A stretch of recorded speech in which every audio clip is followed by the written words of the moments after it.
Di situ Paulus berkata, semoga Allah yang adalah sumber ketekunan dan penghiburan mengaruniakan kerukunan kepada kamu sesuai dengan kehendak Kristus Yesus. Sehingga dengan satu hati dan satu suara kamu memuliakan Allah dan Bapa Tuhan kita Yesus Kristus. Sebab itu terimalah satu akan yang lain, sama seperti Kristus juga telah menerima kita untuk kemuliaan Allah. Bapak Ibu Saudara, sebelum kita membahas lebih jauh tentang nats yang diucapkan oleh Paulus ini, apa yang menjadi latar belakang perkataan Paulus ini? Bapak Ibu Saudara, kalau kita hidup dalam komunitas, hidup dalam keluarga, hidup di tengah-tengah masyarakat, kita berhadapan dengan perbedaan dan kita pasti berhadapan dengan konflik. Dan hari ini kita akan belajar dari Paulus, bagaimana Paulus mengajarkan jemaat Roma untuk mengelola konflik. Saudara, ada berita selama hampir 30 tahun tak pernah bicara dengan orang. Kisah pria yang mengasingkan diri di tengah hutan di Amerika Serikat. Saudara, Chris Knight mengatakan dirinya sangat tidak nyaman berada di antara orang-orang lain. Tentunya karena perbedaan. Tentunya karena konflik. Dia mengatakan dorongan untuk menyendiri mirip kekuatan gravitasi. Seluruh bagian tubuhnya mengatakan dirinya akan merasa lebih nyaman jika sendirian. Saudara, itu kita, ya. Sebetulnya di dalam diri kita itu ada juga yang dikatakan oleh Chris Knight ini.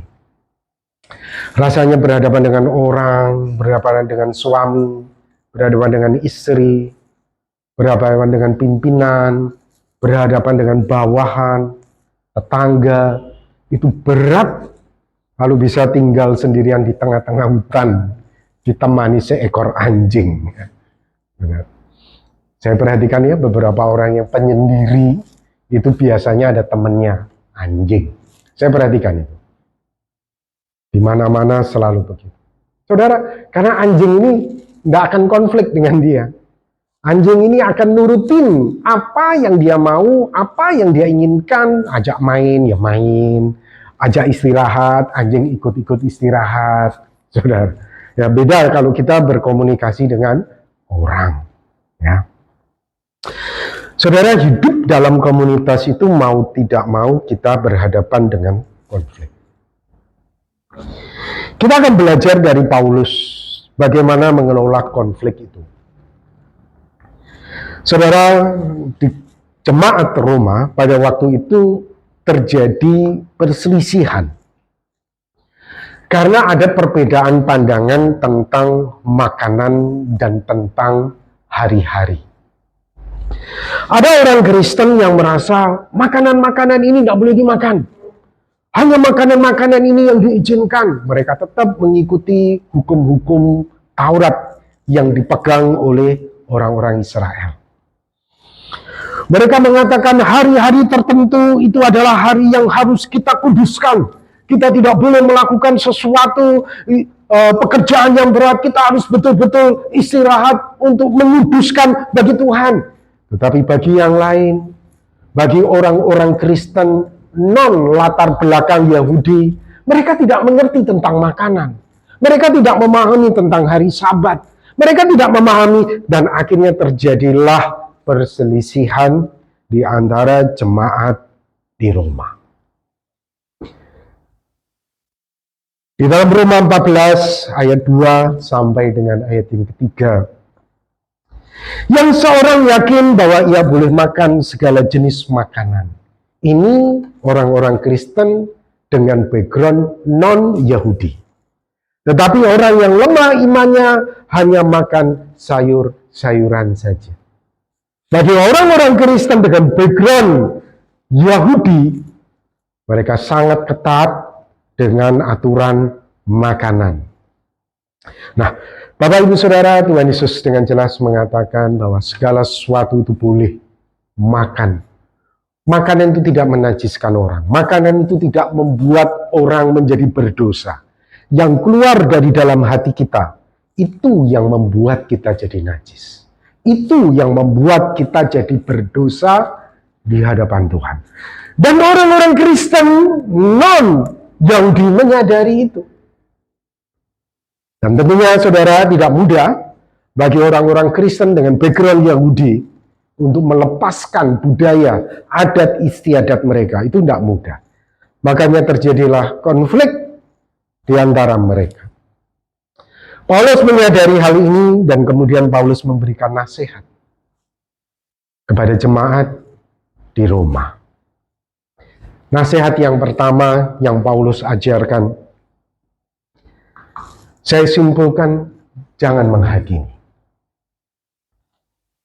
Roma 14 ayat yang ketiga, siapa yang makan janganlah menghina orang yang tidak makan. Dan siapa yang tidak makan janganlah menghakimi orang yang makan. Sebab Allah telah menerima orang itu. Saudara, bagi orang Yahudi dengan background Yahudi, apa yang dilakukan oleh orang-orang Kristen Yunani ini itu berdosa. Itu najis. Apa yang kamu lakukan itu jahat. Apa yang kamu lakukan itu salah. Dan mereka menghakimi. Mereka menempatkan diri sebagai seorang hakim berdasarkan hukum Taurat tentang makan dan minum, tentang hari-hari. Dan mereka mulai menjudge orang. Saudara, di sini Paulus mengajarkan jangan menghakimi. Jangan menghakimi.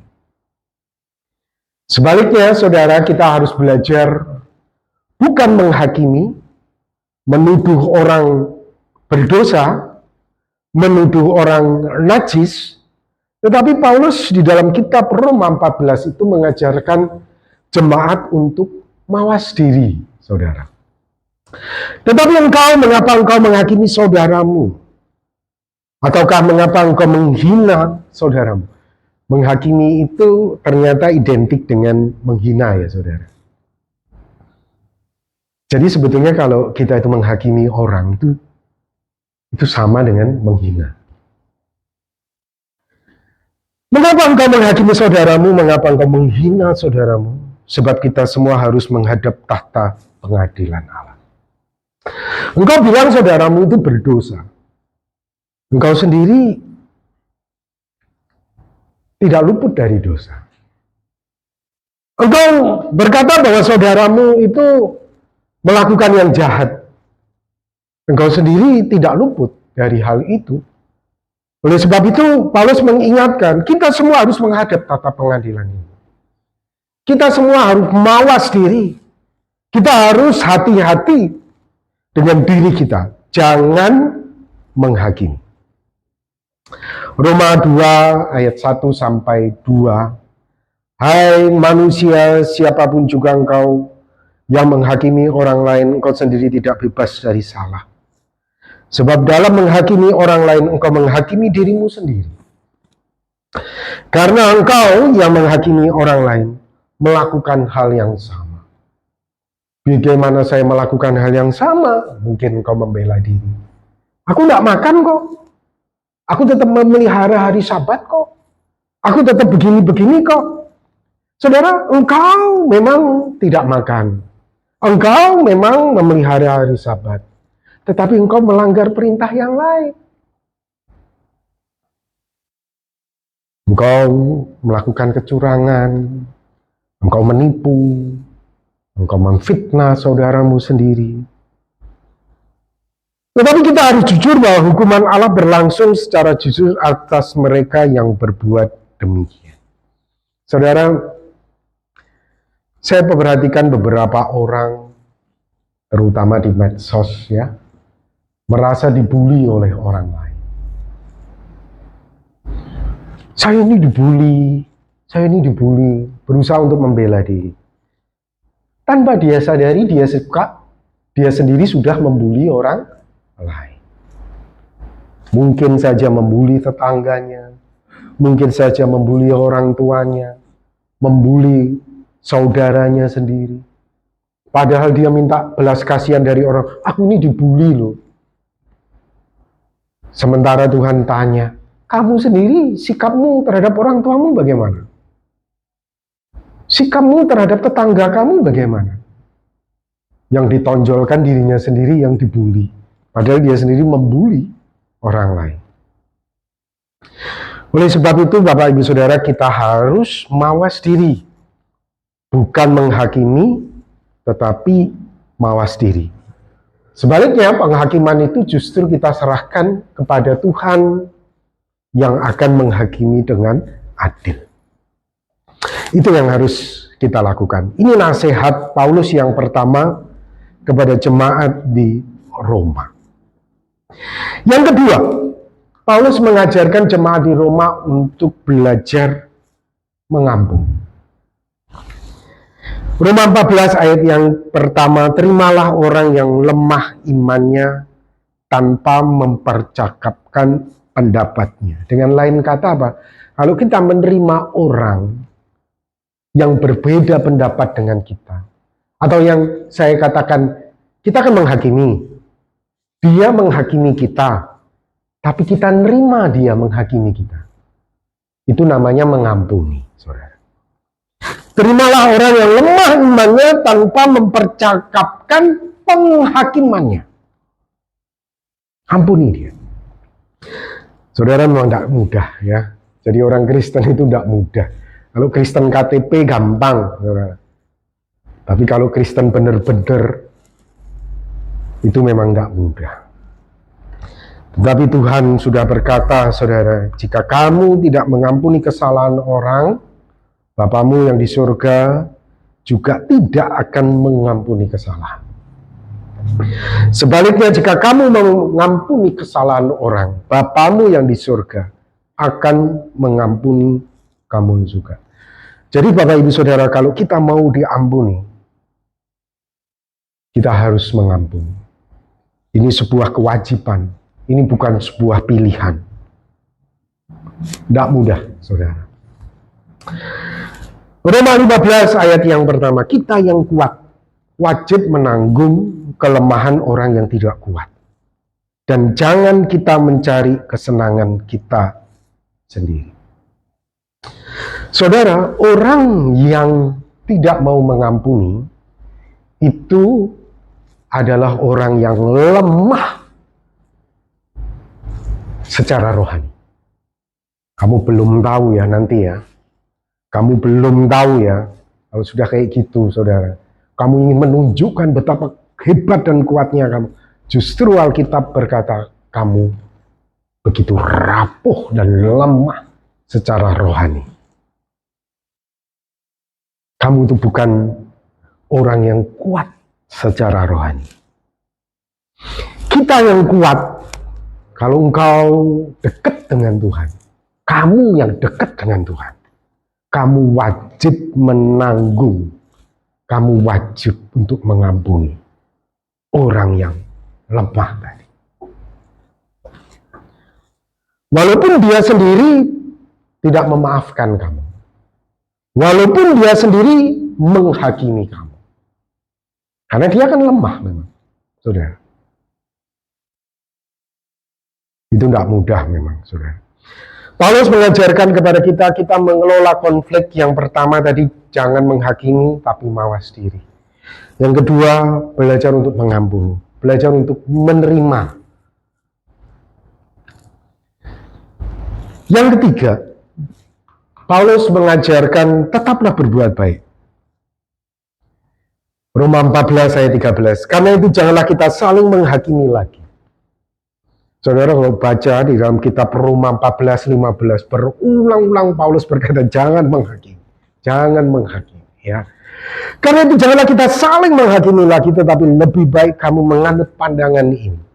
Janganlah kita membuat saudara kita jatuh atau tersandung. Nah, saudara. Berarti kalau kita tidak membuat saudara kita jatuh atau tersandung, berarti kita kan berbuat baik, saudara. Betul nggak? Gimana lawanku ini tidak sampai jatuh? Gimana lawanku ini tidak sampai berkekurangan? Gimana lawanku ini tidak sampai mengalami sakit? Oh. Saudara, ini prinsip Alkitab. Beberapa minggu yang lalu kita sudah belajar bagaimana pemazmur berusaha untuk tetap baik kepada lawannya, saudara. Saya ajak kita lihat kembali ya di dalam Mazmur 7 ayat 4-5. Ya Tuhan Allahku, jika aku berbuat ini, jika ada kecurangan di tanganku, jika aku melakukan yang jahat terhadap orang yang hidup damai dengan aku, atau merugikan orang yang melawan aku dengan tidak ada alasan. Pemazmur ini tidak mau merugikan orang yang melawan dia, saudara. Ini luar biasa. Bayangkan, saudara. Dia tetap berusaha untuk memiliki integritas di tengah-tengah dia tersudut. Di tengah-tengah dia tidak punya pilihan yang lain untuk membela dirinya.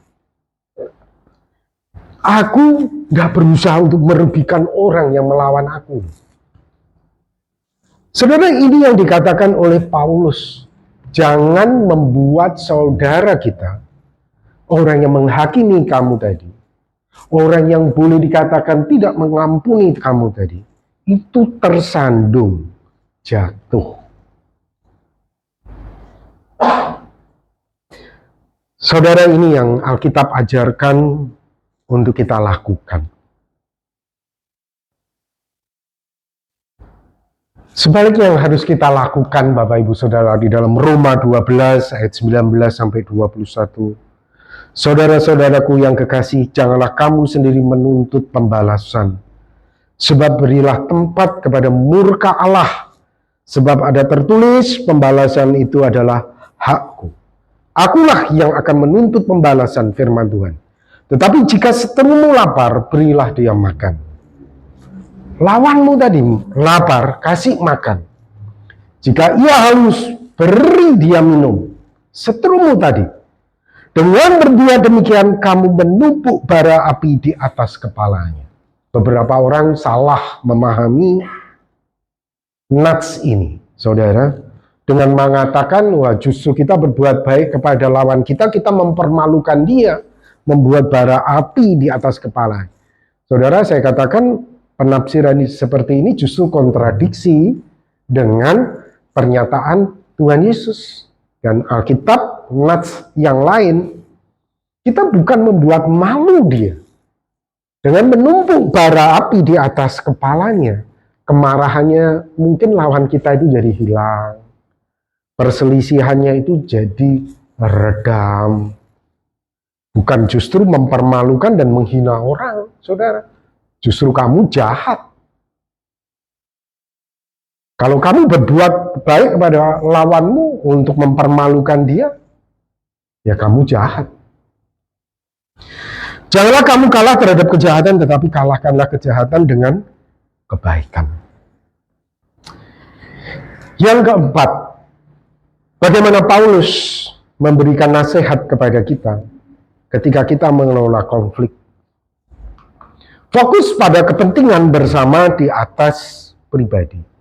Roma 14 ayat 19. Sebab itu marilah kita mengejar apa yang mendatangkan damai sejahtera dan yang berguna untuk saling membangun. Berarti itu kepentingan bersama, saudara. Saling membangun walaupun terjadi penghakiman, walaupun terjadi konflik.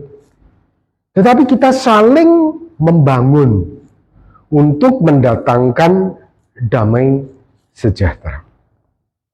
Roma 15 ayat yang ketiga. Karena Kristus juga tidak mencari kesenangannya sendiri. Kristus tidak mencari kesenangannya sendiri. Tetapi seperti ada tertulis, kata-kata cercaan mereka yang mencerca engkau telah mengenai aku. Saudara, ketika saudara-saudara Yesus itu salah paham kepada Kristus, menuduh Kristus ini mau cari muka karena mujizat-mujizat yang dilakukan, saudara-saudara berkata, mengapa kamu lakukan mujizat-mujizat itu di sini? Pergi aja ke Yerusalem, nanti kamu akan dikenal di seluruh dunia jika kamu lakukan itu di Yerusalem. Saudara, pada waktu Yesus menjalankan tugas di bumi ini, saudara-saudaranya sendiri tidak percaya kepadanya. Saudaranya sendiri menghakimi dia, saudara-saudaranya sendiri menyatakan bahwa Yesus bukan sosok yang seharusnya sebagai seorang yang baik. Kamu kan cari muka aja. Saudara, Tuhan Yesus tidak menggunakan waktunya, saudara, untuk membela diri, membenarkan diri di hadapan saudara-saudaranya selama 3 tahun itu. Sebaliknya dia menerima cacian itu, makian itu. Dan kita lihat di dalam 1 Petrus 2 ayat 23, ia tidak membalas dengan mencaci maki. Ketika ia menderita, ia tidak mengancam, tetapi ia menyerahkan kepada dia yang menghakimi dengan adil. Saudara, demi kepentingan bersama, seringkali kita juga melakukan apa yang dilakukan oleh Kristus ini. Gampang enggak, saudara? Enggak mudah. Tetapi puji Tuhan, Bapak Ibu Saudara, setelah Kristus bangkit dari antara orang mati, justru saudara-saudara melihat kesaksian itu dan akhirnya mereka pun menjadi percaya. Salah satunya adalah Yakobus yang menjadi pemimpin gereja di Yerusalem. Memang saudara, prosesnya tidak mudah, saudara. Ini adalah nasihat Paulus untuk mengelola konflik. Yang pertama, jangan menghakimi, namun mawas diri. Yang kedua, belajar untuk mengampuni. Belajar untuk terima. Belajar untuk menerima. Mereka kan lemah. Ya kita terima, kita tolong. Mereka kan lapar, kita kasih makan. Mereka kan haus, kita kasih minum. Mereka tidak mampu ngangkat beban, kita bantu ngangkat beban. Ampuni, terima, saudara. Yang ketiga, tetap berbuat baik. Fokus pada kepentingan bersama di atas kepentingan pribadi. Setelah Paulus memberikan nasihat, puncaknya ayat yang kita baca tadi. Semoga Allah, setelah kamu melakukan poin-poin tadi, ya, setelah kamu mengerjakan poin-poin tadi, semoga Allah yang adalah sumber ketekunan dan penghiburan mengaruniakan kerukunan kepada kamu sesuai kehendak Kristus Yesus. Sehingga dengan satu hati, satu suara kamu memuliakan Allah dan Bapa Tuhan kita Yesus Kristus. Sebab itu terimalah satu akan yang lain, sama seperti Kristus juga telah menerima kita untuk kemuliaan Allah. Setelah kita melakukan poin-poin ini, saudara, baru Paulus berkata, kiranya Tuhan itu kemudian memberikan kerukunan kepada kamu. Roma 12 ayat 18, sedapat-dapatnya kalau hal itu bergantung padamu, hiduplah dalam perdamaian dengan semua orang. Pak Robi, aku sudah melakukan 4 ini, tapi betul-betul tidak ada damai. Aku udah terpojok, ada semua udah kulakukan, ya. Aku udah belajar menerima, aku tetap berbuat baik, aku fokus pada kepentingan bersama. Saudara, semuanya tetap tidak menghasilkan damai sejahtera. Tidak ada perdamaian. Saudara, ada satu ayat di dalam kitab Petrus. Petrus berkata, jika di antara kamu ada yang menderita karena Kristus, hendaklah kamu belajar untuk bersyukur dan belajar untuk berbahagia. Saudara, memang saudara, terkadang kita sudah lakukan semua hal, tapi tetap saja itu tidak terbentuk. Tetapi itu mungkin Tuhan izinkan sebagai salib yang harus kita pikul di dalam kehidupan kita. Tetapi ingatlah Bapak Ibu Saudara yang dikasihi oleh Tuhan, bahwa Tuhan tidak memanggil kita untuk mencaci maki. Tuhan tidak memanggil kita untuk membalas kejahatan dengan kejahatan. Tetapi Tuhan memanggil kita untuk memberkati. Memang saudara, tidaklah mudah menjadi orang Kristen.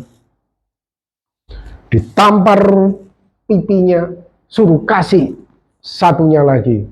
Ini gimana sih Tuhan itu? Ya, seolah-olah kita itu kok menjadi pihak yang lemah. Saudara, poin ini tuh menyatakan seolah-olah kita itu pihak yang lemah di dalam kita itu menyelesaikan konflik. Betul nggak, saudara? Tetapi sebetulnya di dalam kelemahan kita, disitulah kekuatan Allah. Di dalam kelemahan kita, disitulah di dalam Kristus Yesus kita akan tampil sebagai pemenang. Saudara, siapa yang mau mati di atas kayu salib sebagai seorang berdosa, orang yang dipermalukan begitu? Saya katakan Tuhan Yesus menanggung dosa kita ya, dan dipermalukan. Itu sebuah karya yang tentunya kita hindari semua. Kita kalau mau mati ya mati terhormat. Tapi luar biasa Bapak Ibu Saudara, di tengah-tengah Kristus memberikan teladan hidupnya, bagaimana dia mengelola konflik. Saudara, dia ada konflik dengan 12 muridnya juga. Dia tahu yang Yudas Iskariot ini bakal menyerahkan dia, bakal mengkhianati dia. Tetapi apa yang dilakukan oleh Tuhan Yesus? Seolah-olah, saya katakan ya Bapak Ibu Saudara, seolah-olah dia membiarkan dirinya dibantai oleh Yudas Iskariot. Padahal dia bisa melakukan itu, dia dipotong di tengah jalan, kan dia tahu. Yudas Iskariot sudah curang dalam keuangan, suka ngambil duit kas di dalam persekutuannya dia. Namun Tuhan Yesus luar biasa. Selama 3 tahun itu saya katakan, Yesus memberikan kesempatan kepada Yudas. Melalui khotbah-khotbahnya, melalui teladan hidup yang diberikannya. Dan nampaknya saudara tidak ada perubahan. Dan Tuhan Yesus telah menyerahkannya itu kepada Bapa yang akan menghakiminya dengan adil. Saudara, kita meneladani apa yang dilakukan oleh Kristus itu tidaklah mudah. Tetapi kita belajar, kita berusaha untuk kita bisa melakukan apa yang firman Tuhan ini ajarkan. Di dalam Wahyu 3 ayat 21, barang siapa menang, ia akan kududukan bersama-sama dengan aku di atas tahtaku. Sebagaimanapun aku telah menang, kata Tuhan Yesus, dan duduk bersama-sama dengan Bapakku di atas tahtaku. Amin. Mari kita akan berdoa bersama-sama. Tuhan, kami berterima kasih untuk berkat dan kemurahan yang Tuhan berikan kepada kami pada pagi hari ini.